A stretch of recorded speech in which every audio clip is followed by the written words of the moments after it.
Hello everyone, welcome back to my Medium Borker YouTube channel. आंनि सायाव नोंथांमोन गासैबो बरायलायबाय। ओमफ्राय दिनै आङो मोनसे गोदान भिडिअ लाना फैनो नागिरदों नोंथांमोननि गेजेराव। बेयो जाहैबाय आङो हाबानि मेकआप खालामनो थांगोन। ओमफ्राय हौवा गोदाना सोर हिन्जाव गोदाना सोर आं बेखौ जेबो मिन्थिया। हाबाया अलरेडि जाबाय, बिस्रा रिसेपसननि मेकआप खालामनो थांगोन। स' नोंथांमोना जुदि आंनि भिडिअखौ नायनो मोजां मोनो एबा मेकआप टिप्सफोर नायनो गोसो, बर'नि माबाफोरखौ मा होनो रिसेपसनखौथ' बयबो मिथिखायो जेनेबा, खिन्थु माबायदि इन्टारेस्ट जायो बेखौ जुदि नायनो गोसोब्ला आंनि भिडिअखौ जोबजासिम नायलांदो। ओमफ्राय एसे इन्जय खालामदो आरोना। ओमफ्राय दा आंखौ लांनोसो फैगासिनो। आं गारिखौ आदा लानो थांदों माने, ओमफ्राय लांनो फैगासिनो। ओमफ्राय फैबोला थांनोसै। ओमफ्राय नै दा आंखौ आदाया लानानै फैबाय, आदाया लायबाय आंखौ। ओमफ्राय आं मोनसे खोथा बुंनो नागिरदों कि मा होनो, आं दानो महरखौ दिन्थिथ'वा, दायो दिन्थिनोसै। बे रुमाथ' बारा गोजान नङा, सापागुरि मोनफैबाय। नै सापागुरिनिफ्राय फ्राय माबासोल'सो जागोन, 1 किल'मिटार। ओमफ्राय मोनसे खोथा, आङो नै दा मेकआप खालामनो थांगासिनो नालाय, ओमफ्राय मेकआप खालामनो थांबाय थानाय समाव आङो A to Z आंनि मेकआप टिप्सफोरखौ दिन्थिनो हानाय नङा, माने जानाय नङा आरोना। हानायमानिखौ दिन्थिगोन, मानो होनबा आंजों लोगोसे रावबो फैफायाखै केमेरा हमना होनो थाखाय, मबाइल हमना होनो थाखाय। ओंखायनो जिखिनि हायो बेखौनो आं नोंथांमोननो दिन्थिगोन। ओमफ्राय नोंथांमोनाबो बुजिखागोन कि माबायदि जादों। ओमफ्राय नोंथांमोननि कमेन्ट्सखौ आं नेनानै थागोन आरोना। होमबा थ'दो। नै दा मेकआपआ जागायजेनबाय। आङो अलरेडि आइब्र'खौ आखिना लाबाय, प्राइमार एरि फुननानै। ओमफ्राय आइब्र'नि बे नै साइडफोराव नांलायनायफोरखौ आङो मोजाङै नुहोनो थाखाय आङो नै बेफोरबायदि लाइन बोगासिनो माने।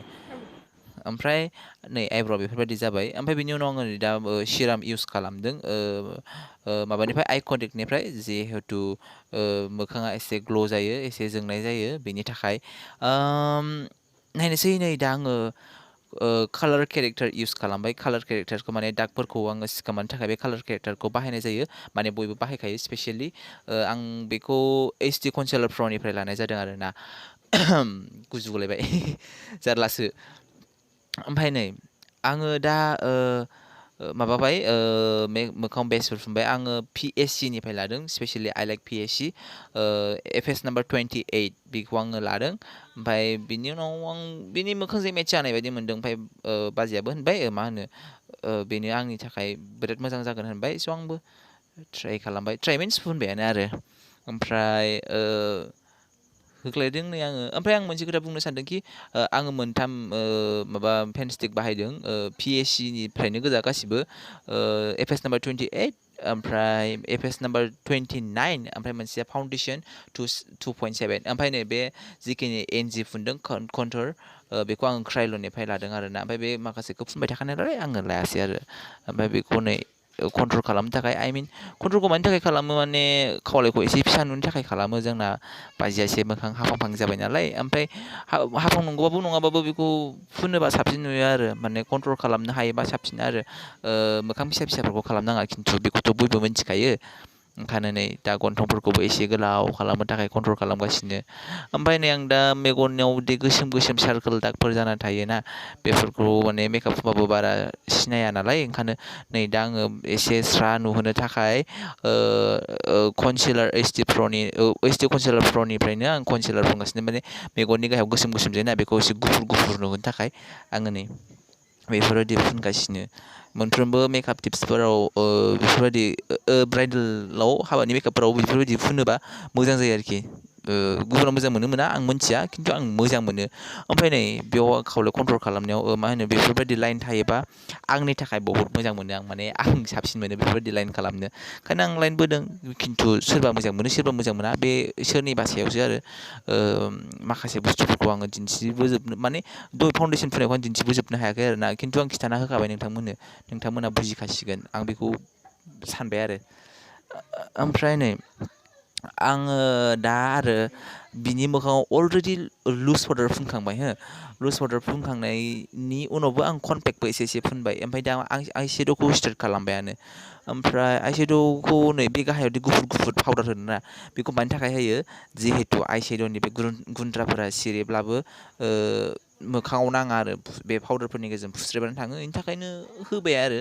ओमफ्राय माने ओरैनो गोजा होयोब्ला सिथाबनानै थायोना, ओंखायनो होबाय आरो।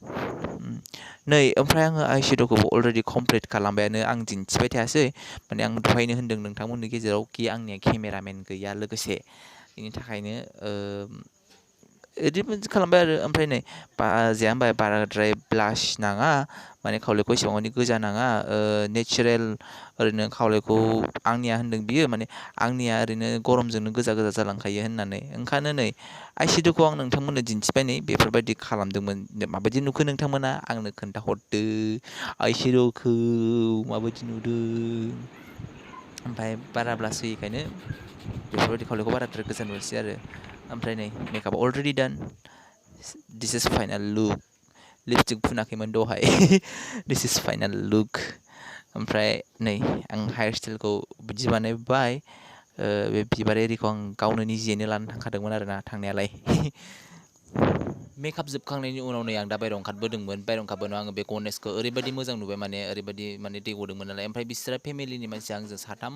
ना बेसेबांबा मेकआप खालामजादोंमोन आरो ना हौवा गोदान माने लाइक हौवा गोदान हिन्जाव गोदाननि अनगायै ओमफ्राय मेकआप खालामखांनायनि उनाव नै इसोरखौ नायफैदोंमोन आं माबायदि अबस्थायाव दं होननानै ओमफ्राय आं जानाय लोंनाय जेबो दिन्थिथ'ला माने आं डाइरेक्टलि मेकआप टिप्सल' लागोन होननानै आं फैदोंमोन नालाय ओंखायनो मेकआप टिप्सल' दिन्थिगोन ओमफ्राय नै दा खामानिया जोबजोब्बाय दे हायनहरदो हायनहरदो ओमफ्राय दा जोबजोब्बाय दा थांनोसै आदा दे थांनोसै बाजै आंथ' उनाव लोगो मोनसिगोन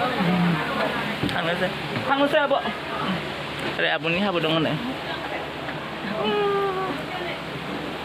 लामासिम दोनलांनोसै एक्ट्रेसआ आंखौ बे गनेशआ जि मोजां दै हगासिनो थांनोसै